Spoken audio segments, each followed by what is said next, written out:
Wamushulu, Wamushulu, yeah, yo, yo, yo, yo. Wamushulu, Wamushulu, Wamushulu, Wamushulu, yeah, yo, yo, yo, yo. Wamushulu, Zambalola, Zambalola, Zambalola, yeah, Salaka Bikamwa, Zambalola. Je vais très bien, merci.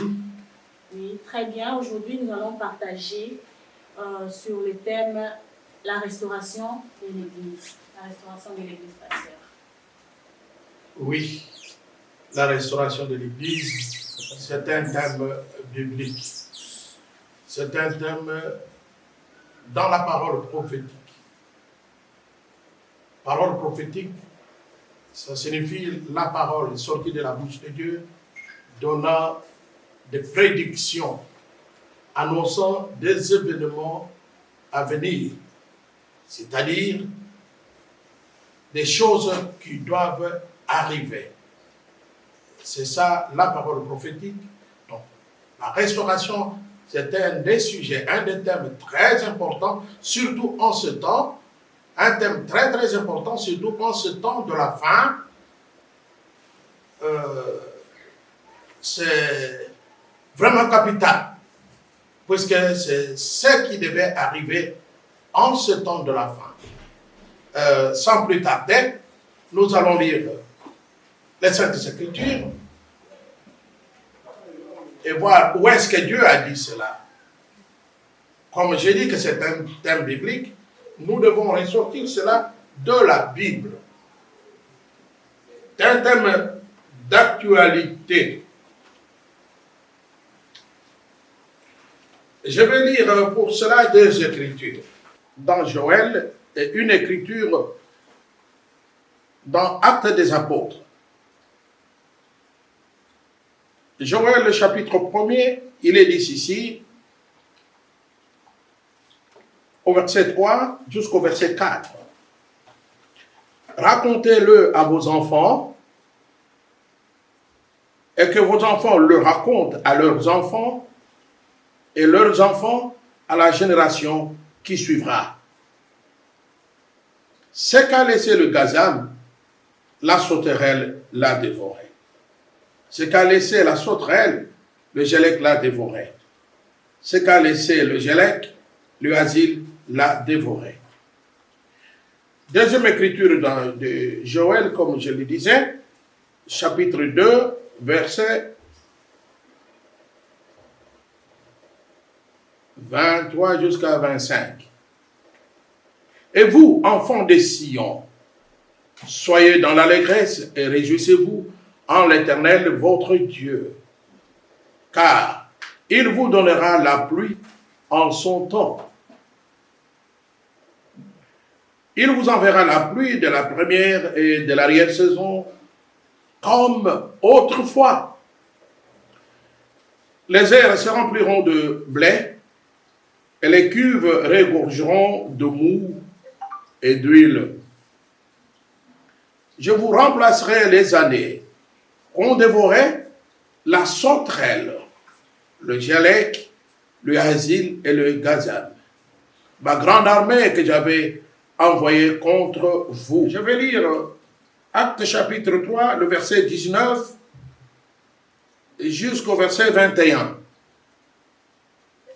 Repentez-vous donc et convertissez-vous pour que vos péchés soient effacés, afin que des temps de rafraîchissement viennent de la part du Seigneur, et qu'il envoie celui qui vous a été destiné, Jésus-Christ. Que le ciel doit recevoir jusqu'au temps du rétablissement de toutes choses dont Dieu a parlé anciennement par la bouche de ses saints prophètes d'autrefois. La restauration, je disais que c'est un sujet, un thème biblique. C'est un thème dans la parole prophétique. Le prophète Joël, par la vision prophétique, il a vu ce qui devait arriver à l'héritage de Dieu, à l'olivier de Dieu, à l'église de Dieu. Il a vu cela par sa vision prophétique. Et il a prononcé son oracle. Il a commencé par dire, dites-le à vos enfants. Et que vos enfants leur disent cela à leurs enfants. Et ainsi de suite jusqu'aux générations futures. Puisque c'est quelque chose qui devait arriver. C'est une prophétie. Cela ne pouvait pas manquer d'arriver. Puisque cela venait de Dieu. Il a dit, annoncez-le. Faites connaître cela. Proclamez cela. Que cela aille de génération en génération jusqu'à ce que cela arrive. Alors, qu'est-ce qui devait arriver? Il présente ce qui devait arriver sous forme de symbole. Il parle de l'arbre que 4 insectes vont dévorer. Il annonce cela. Il voit dans le futur lointain. Je crois que c'était 700 ans avant Jésus-Christ. Il a annoncé cela. Il a vu l'héritage de Dieu, l'œuvre de Dieu, ce que Dieu devait faire sur la terre. Cela a été représenté comme un arbre. Il a vu 4 insectes, l'un après l'autre. Il vient, il ronge, après il se transforme, il ronge, il était le asile, et il le gazame, s'il vous plaît, et puis il ronge, après cela, il se transforme en sauterelle, il vient ronger les feuilles de l'arbre, après cela, après avoir achevé ce qu'il devait faire la sauterelle, il se transforme en asile, ainsi de suite. 4 phases. En fait, qu'est-ce que c'était? Un même insecte, mais en 4 phases. Il s'agit de l'esprit antichrist qui devait s'introduire dans l'héritage de Dieu, dans l'œuvre de Dieu,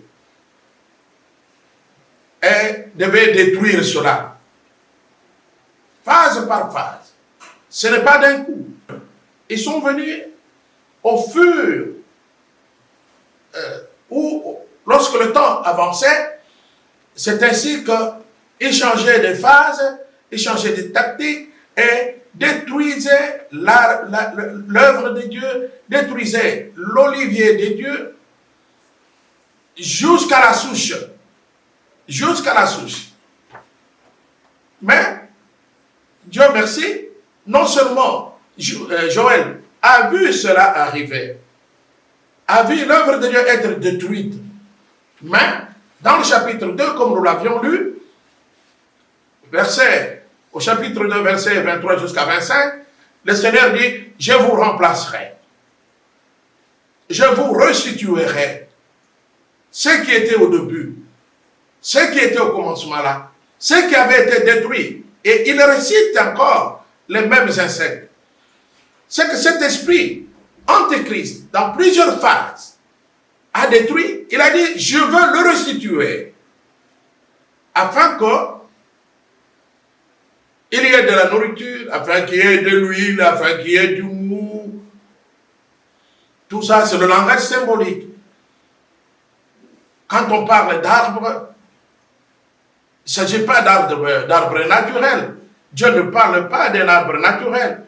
Paul, dans la Bible, il parle de l'olivier. Il dit, vous étiez l'olivier sauvage. Vous voyez? Donc, il ne s'agit pas d'un arbre naturel. Déjà, David, dans le psaume 1er, à partir du verset 1, je crois, jusqu'au verset 3, il compare. Il dit, un homme qui ne suit pas les voies des menteurs, des moqueurs, ainsi de suite, Il est comme un arbre verdoyant. Il porte le fruit en sa saison. Il est comme un arbre, donc un homme. Donc les arbres dans la Bible, il ne s'agit pas d'arbres naturels. Lorsqu'on parle de gélèques, asiles, sauterelles, il ne s'agit pas d'insectes naturels. Mais il s'agit de l'esprit antichrist en plusieurs phases qui devait combattre, s'attaquer contre l'héritage de Dieu, contre l'œuvre de Dieu. Car Jésus avait dit, sur cette pierre, je bâtirai mon église. Alors, par la vision prophétique, Joël a vu, l'œuvre était bâtie, l'œuvre était glorieuse, et avec le temps, il a vu l'ennemi s'introduire, venir sous la forme de gazan, sous la forme de sauterelles, avec le temps en train de détruire jusqu'à ce que l'arbre avait complètement séché, avait été complètement détruit. Il ne restait que la souche, l'arbre n'était plus reconnaissable. La destruction, il a dit, je vais remplacer. Malgré la destruction, je vais restituer encore les jours d'autrefois. Les jours d'autrefois.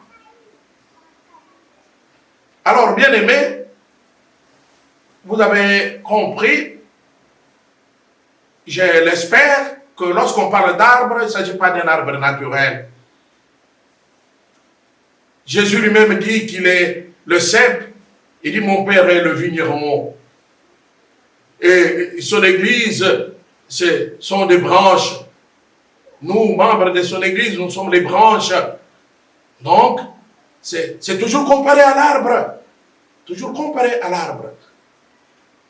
Même l'arbre de vie qui était dans le jardin d'Éden, ce n'était pas un arbre naturel. Il ne s'agit pas d'un arbre naturel. Hein? C'était Christ, l'arbre de vie. Christ, l'arbre de vie. Encore dans l'Apocalypse, puisqu'il s'agit de la parole prophétique. C'est de cela que nous parlons. Même dans l'Apocalypse, il a encore parlé que celui qui vaincra, il aura droit de manger à l'arbre de vie. Donc, ce n'est pas un arbre naturel. Ainsi, ces insectes qui ont rongé, ils n'ont pas rongé de fruits naturels. Hein? Ce ne sont pas des fruits naturels. Le Saint-Esprit lui-même est comparé aussi à un arbre fruitier. C'est vrai. C'est la vérité, ce que Dieu dit. Cela doit s'accomplir. Cela ne peut jamais faillir. C'était une promesse annoncée comme oracle au travers de Joël. C'est pour cela que Pierre s'y réfère. Il dit qu'il y aura un temps que Jésus-Christ sera gardé au ciel. Verset 21. Jésus-Christ sera gardé au ciel. Il a promis de revenir. Il reviendra certainement. Mais il ne reviendra pas comme il l'a dit. Il faut premièrement que le rétablissement de toutes choses, qui a été annoncé anciennement par les saints prophètes, cela devait s'accomplir. Ainsi, Jésus-Christ sera gardé au ciel. Il restera au ciel. Même si on peut déclarer il est venu ou ceci, cela, mais la Bible dit qu'il sera gardé au ciel jusqu'à ce que le temps du rétablissement de toutes choses ait lieu. Et c'est maintenant le temps du rétablissement de toutes choses. C'est une prophétie. Elle doit s'accomplir, certainement. Le rétablissement signifie que ce qui était au commencement, ce qui avait été établi au commencement, il y avait la pluie de l'enseignement et la pluie de la saison qui tombaient ensemble. C'est-à-dire, il y avait la prédication de la parole, la pluie de l'enseignement mourait. Cette pluie, cet enseignement était donné. La Bible dit que l'Église persévérait dans l'enseignement des apôtres. Alors, c'était la première pluie. Elle tombait et la pluie de l'esprit, la pluie de la saison, les deux pluies tombaient ensemble. Et Pierre a dit que Jésus-Christ sera gardé au ciel jusqu'à ce que le temps-là, promis par Dieu au travers de Joël, ait son accomplissement. Et lorsque le temps temps-là sera accompli. Celui qui doit venir viendra.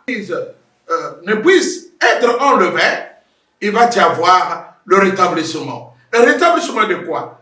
Mais de ce qui a été détruit par Gélec, par le Gazam, par la sauterelle, par le Hazil. Ces esprits, ce sont des esprits. Ce sont des esprits qui ont détruit l'église du Seigneur. L'église corps du Christ. L'église du Seigneur qui est méconnaissable. Hein, qu'on ne peut plus reconnaître aujourd'hui en comparaison à ce qu'elle était. À ce qu'elle était. Jésus dans l'église, mais l'église n'est plus ce qu'elle était. Hein? Tout a été détruit par ces esprits. Hein? Les esprits de cupidité, les esprits de cupidité, de jalousie, hein? Toutes ces choses se sont infiltrées dans l'église et l'église était devenue méconnaissable. Voyez un peu comment était l'église au début. Je peux vous lire quelque chose dans les livres des Actes, je crois au chapitre 5, si je ne me trompe pas. C'est chapitre 4, verset 32. Écoutez. La multitude de ceux qui avaient cru n'était qu'un cœur et qu'une âme. Nul ne disait que ses biens lui appartenaient en propre. Mais tout était commun entre eux. Les apôtres rendaient avec beaucoup de force témoignage de la résurrection du Seigneur Jésus et une grande grâce reposait sur eux, car il n'y avait parmi eux aucun indigent. Tous ceux qui possédaient des champs ou des maisons les vendaient, apportaient le prix de ce qu'ils avaient vendu et les déposaient aux pieds des apôtres. Et l'on faisait des distributions à chacun selon qu'il en avait besoin. Vous avez vu l'église primitive, comment elle était. Hein? Ils avaient un seul cœur, un seul esprit. Ils avaient l'amour fraternel. Paul Pierre annonçait déjà que des loups ravisseurs vont s'introduire parmi vous. Alors ils ont apporté un enseignement différent de celui des apôtres. C'est pour cela que l'apôtre Paul, en son temps, il avait même prononcé une malédiction. Il dit, si quelqu'un vous enseigne autre chose que nous, les apôtres, nous vous avons enseigné, qu'il soit maudit, qu'il soit anathème. Alors, ces esprits antichrist sont venus avec une mauvaise interprétation de l'enseignement apostolique. C'est ainsi que, avec cet enseignement, un chrétien pouvait haïr un autre chrétien. Pourquoi? Parce qu'il ne croit pas telle chose comme moi. Il pouvait le haïr. Et c'est ainsi que l'amour fraternel a été détruit. Puisque tel ne croit pas telle chose, moi je crois autrement, alors il n'est plus mon frère. L'unité, la communion a été brisée à cause de faux enseignements. Et c'est ce qui se passe encore aujourd'hui. À cause de faux enseignements, vous pouvez voir les gens qui étaient des amis, des gens qui marchaient ensemble, mais à cause d'une petite chose, il a trouvé que ça. Alors non, moi j'ai une révélation, alors je ne peux plus marcher avec cela. Ils n'ont pas cru en la révélation. C'est quoi ça? C'est l'ingélec ou la sauterelle qui est entrée pour les désunir. Or, au début, ils étaient en communion. Ils étaient dans l'unité. Il y avait l'amour fraternel. Il n'y avait pas d'indigent. Il n'y avait pas d'indigent. Celui qui a des trop, il a mené pour que les autres qui n'en ont pas puissent vivre de cela. Puisqu'il savait très bien que tout ce que nous amassons sur la terre, tout ce que nous amassons, que ce soit des immeubles, que ce soit des billets, que ce soit des banques, des comptes, ainsi de suite, tout restera. Mais Jésus-Christ, quand il viendra, pour le chrétien, il y a la gloire éternelle. La gloire immense qu'on ne peut pas comparer à ce que l'on a sur cette terre. La charité a été détruite, disais-je, l'amour entre les frères, l'amour fraternel, maintenant c'est devenu chacun pour soi, Dieu pour tous. Au début, Dieu était pour tous, et ce que j'ai, c'est pour tous. Donc l'amour fraternel. Et l'apôtre Paul a dit dans 1 Corinthiens chapitre 13, il a parlé de l'amour. Il a parlé de l'amour. Que c'est le plus grand commandement. C'est plus que la guérison, c'est plus que les prophéties, c'est plus que tout. Il dit, je peux prophétiser, mais si je n'ai pas l'amour, je peux parler en langue, hein, même les langues des anges, hein, si je n'ai pas l'amour, c'est zéro. Ainsi, ces esprits sont en train, ils parlent la mauvaise interprétation dans les hommes, religieux bien sûr, c'est cela qui a détruit l'Église. C'est cela qui a désuni les églises. Des frères se sont tournés les dos, ils ont commencé à se dire, toi tu es un démon, toi tu ne crois pas, toi tu es un incroyant, ainsi de suite. Il y a eu ces insectes, ils ont détruit le véritable arbre de Dieu. À partir de feuilles, des fruits ont été détruits, plus de tempérance, ils s'entracusaient, ainsi de suite. Voilà des choses qui ont détruit l'Église. Maintenant, l'Esprit de Dieu ne pouvait plus se mouvoir comme au début. Puisque avant que l'Esprit de Dieu puisse se mouvoir, il faut premièrement qu'il y ait la parole. S'il vous plaît, pasteur, comment sera cette église-là restaurée? Comment est-ce qu'elle doit être? L'église restaurée doit être et sera comme l'église de la Pentecôte, avec la parole, l'enseignement apostolique et les actes du Saint-Esprit agissant, se produisant dans les frères, dans les disciples. C'est comme ça. Voilà la réponse à cette question-là. Si j'ai bien compris, quand vous parlez des actes de l'esprit, vous faites allusion au don de l'esprit. À la confirmation de la parole.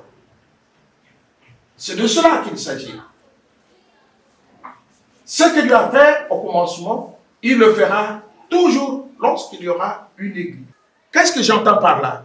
Qu'est-ce qu'il a fait jadis?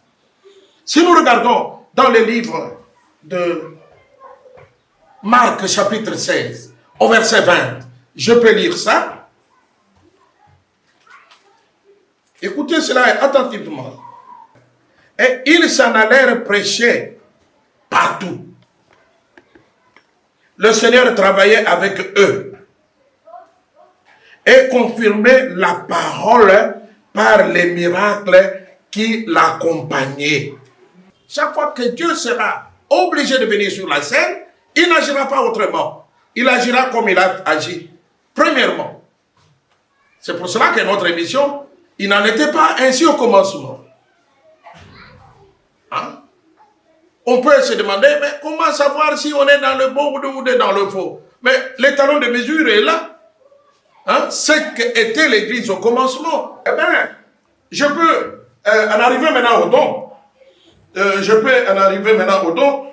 Puisque vous avez dit que je faisais allusion au don. Non seulement les dons, mais la parole premièrement. Et Dieu, si la parole est pure, si la parole est vraie, sa manière de faire, c'est de confirmer sa parole. C'est comme ça qu'il a agi. Et c'est comme ça qu'il agira toujours. Puisqu'il est le Dieu immuable.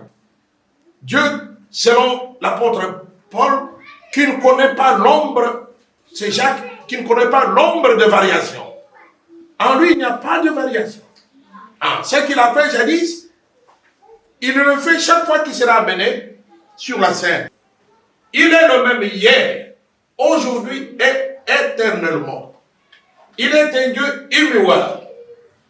Si la parole est annoncée aujourd'hui, si le témoignage est annoncé aujourd'hui, lorsque quelqu'un parle de Jésus, il prêche, il rend témoignage de Jésus. Alors, ce que Dieu a fait jadis, comme c'est écrit là, Dieu appuyant leur témoignage. Si Dieu n'appuie pas, ceux qui ne reconnaissent pas, ou il ne se reconnaît pas dans ce qui est dit, absolument, il ne se reconnaît pas. Car s'il se reconnaissait, cette écriture doit s'accomplir. Dieu ne change pas. Sa parole est immuable. Le Seigneur Jésus a dit que tout passera. Le ciel peut passer, la terre peut passer, mais ma parole, elle ne passera jamais. Elle ne peut être brisée. Il a dit que ceci ne peut être brisé par aucune théologie. La parole de Dieu ne peut être annulée, affaiblie par aucune théologie. Elle est telle qu'elle est écrite là. Chaque fois que Dieu la reconnaîtra que ce qui est annoncé, ce qui est prêché, ce dont on parle là, il s'agit de moi, il sera obligé par honneur de descendre sur scène et accomplir ce qu'il a fait pour la première église. S'il ne le fait pas, pour nous, ce jour-là au jugement, il nous demandera pardon. Mais Dieu ne le fera jamais. Il a dit, je serai avec vous tous les jours. Dieu ne change pas, il ne changera jamais. Dieu ne change pas, il ne changera jamais. Et que dites-vous de ceux-là qui disent que les dons divisent l'Église? Les dons divisaient l'Église. Là, je ne comprends pas. Comment Dieu peut-il concevoir? Puisque l'Église n'est pas venue comme par hasard. Le Seigneur avait déjà annoncé la venue de son Église. Il avait dit, je bâtirai mon Église. Déjà dans les types, dans l'Ancien Testament, il avait déjà parlé de son Église. Dans les types, il avait déjà parlé de son Église, de la venue de l'agneau et toutes ces choses. Dieu concevant son Église, lorsqu'il l'a conçu ayant des dons. Il a vu des dons.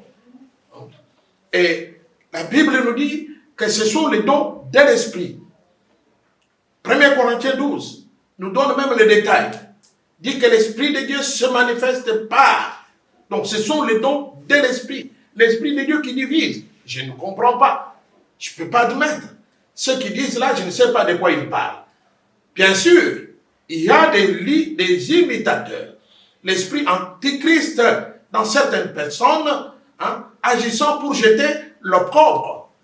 L'opprobre. Mais les faux dons témoignent qu'il y a des vrais quelque part. Il n'y a pas de faux dollars s'il n'existe pas un vrai. On fait le faux sur copie du vrai. Les vrais sont là, les vrais dons de l'esprit sont là. Alors cela ne divise pas. Les dons authentiques sont dans l'église, ils ne divisent pas. Ainsi, ce que je peux dire, c'est que nous sommes au temps de la restauration. C'est la parole infaillible de Dieu qui l'a annoncé. Nous sommes au temps de la restauration, car Dieu a dit, je vous remplacerai les années.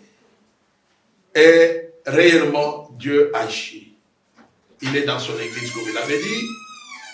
Mon temps est terminé, je dois faire une prière. Seigneur, Créateur du ciel et de la terre, au début, nous nous sommes recommandés à ta grâce pour les quelques paroles que nous allions prononcer, ayant pour base les Saintes Écritures, la Bible. Je sais que tu nous as assistés. Père, laisse que ton Saint-Esprit puisse prendre ces paroles et les mettre dans le cœur. Fais-le. Enseigne quiconque écoutera, ici ou bien au loin, que cette parole, Seigneur, puisse réveiller son âme, afin qu'il puisse se tourner vers toi et savoir dans quel temps nous vivons. Nous vivons au temps du rétablissement de toutes choses.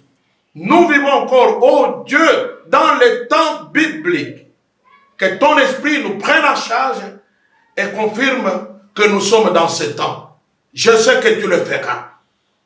Quiconque, Seigneur, a entendu cette parole, que ton esprit le prenne en charge. Qu'il l'enseigne lui-même comme je t'ai demandé. Je m'en remets entre tes saintes mains. Je remets cette parole entre tes saintes mains. Seigneur, c'est une semence. Que cela produise selon son espèce là où elle tombera. Car je priais ainsi au nom de Jésus-Christ. Amen. Amen. Qu'il est bon, qu'il est doux pour les frères de demeurer ensemble dans la parole de Dieu, bien sûr. Nous avons été largement édifiés par cette belle parole que le pasteur Jean-Marie Kalambaye nous a exposée. En tout cas, moi, j'ai été édifiée. J'espère que chez vous aussi. Ne manquez pas à nous faire parvenir vos suggestions, vos questions, vos requêtes de prière. Le pasteur Kalambaye est là, il est disposé à recevoir toutes vos requêtes de prière et prier pour vous. Si vous avez aussi un mot de la fin. Mon mot de la fin est que vous soyez bénis chez vous. Mon mot de la fin, c'est que si vous êtes intéressé par cette parole que nous venons de vous annoncer, écrivez-nous, appelez-nous par le numéro qui sera affiché vos questions, nous allons vous répondre avec beaucoup de plaisir. Soyez sûrs que vos requêtes de prière, Dieu va exaucer si vous nous le faites connaître, car notre Dieu nous exauce, nous. Notre Dieu est vivant. Nous vous invitons à vous abonner aux différentes plateformes affichées au bas de l'écran. J'espère que la prochaine fois, vous serez nombreux à nous suivre. Que Dieu vous bénisse.